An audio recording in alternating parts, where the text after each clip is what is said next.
Good morning. Welcome to Market Day Report. We've got a full week of trading ahead, and we actually work our way to Friday's Cattle on Feed report. It'll come out after the close on Friday, but let's go ahead and jump into the markets right now. And by the way, we'll jump into livestock markets in just a moment. First off, corn overnight session 405 and a quarter on the December. Half penny higher. Deferreds were higher as well. For the soybeans, 3.5 higher on November at 973.5. Look at the deferreds, 2.25 to 2.75 higher. What about wheat?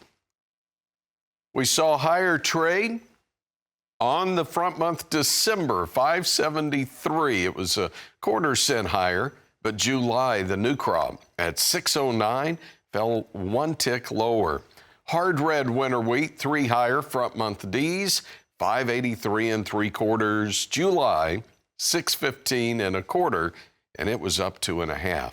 And finally on the wheat, spring, December in Minneapolis up 1, 617.5. Cotton market New York gains 116 points overnight, 72.15. Brian Hoops is president, Midwest Market Solutions. Brian, welcome to a new week, and what are you watching? Hey, good morning, Tony. Hope you had a great weekend. I hope everyone did as well. So a couple of things happening overnight that we should talk about. First of all, first thing that happened was China cut its key lending rates overnight to new lows. And I think that spurred a little bit of buying interest in the grains. And the idea is with the lower interest rate that would spur China's struggling economy. So a little bit of interest in the grains to trade higher after opening lower overnight. And also crude oil, if you notice, is surging higher this morning, and that's coming on the strength of this cut in China's lending rates. Again, thinking maybe they will use more crude oil or import more crude oil to try it, and that would be friendly for their economy. We also had a host of private export sale announcements this morning, so it's a long list. It's first of all, 169,000 metric tons of corn to Mexico, 130,000 corn to South Korea, and then 198,000 metric tons of corn to an unknown destination. Now, the odd number of that unknown destination makes me think it's probably going to end up being Mexico once again. They're by far and away our best buyer of corn. And then we had some soybean sales as well. It was 116,000 to an unknown destination, 264,000 metric tons received and then sold to an unknown destination.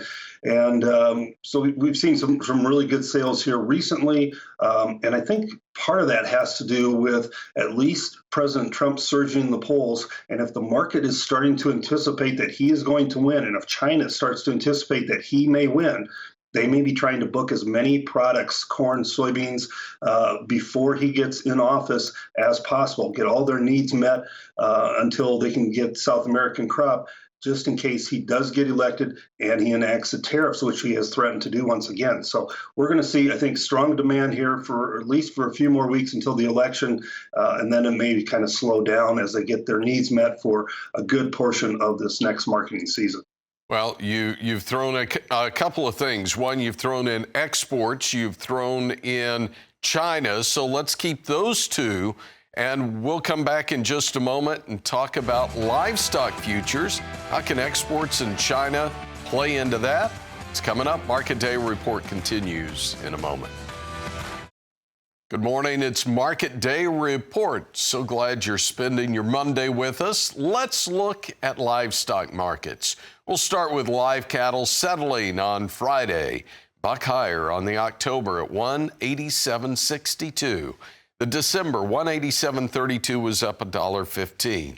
And for the feeders, we saw a $1.60 gain on that front month at 248.32. November at 247.60 was a $1.85 higher.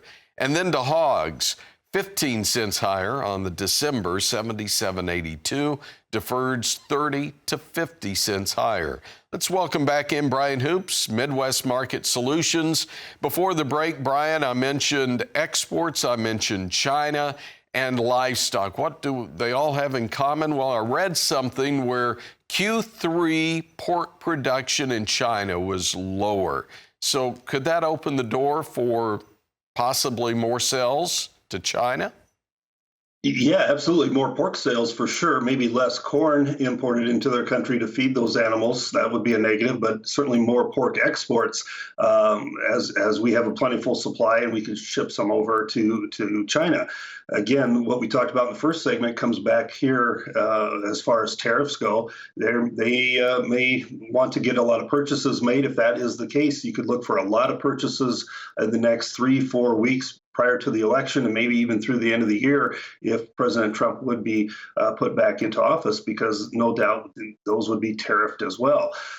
As far as the cattle goes, we had stronger cash trade last week, steady to $1 higher in the Southern Plains. The outlook is for gains again this week. Packer margins are $61 positive. The cutout values have held in there very well last week, and that gives us ideas that because of those two factors, the Packers have margins to work with. Feedlots kind of have the upper hand, and they are going to ask for that 189 to 190 range after getting 187 and mostly 188 in the Southern Plains this week. Of course, we also have cattle on feed on Friday. It looks to be a somewhat friendly report. A lot of times we won't have any cash trade until Friday when the report is released. So, but early estimates looking at placements down, 4 to 6% compared to a year ago. All right, Brian, thanks for your time this morning. Bright and cheerful to start the Monday. We'll see you back here tomorrow. Brian Hoops, Midwest Market Solutions.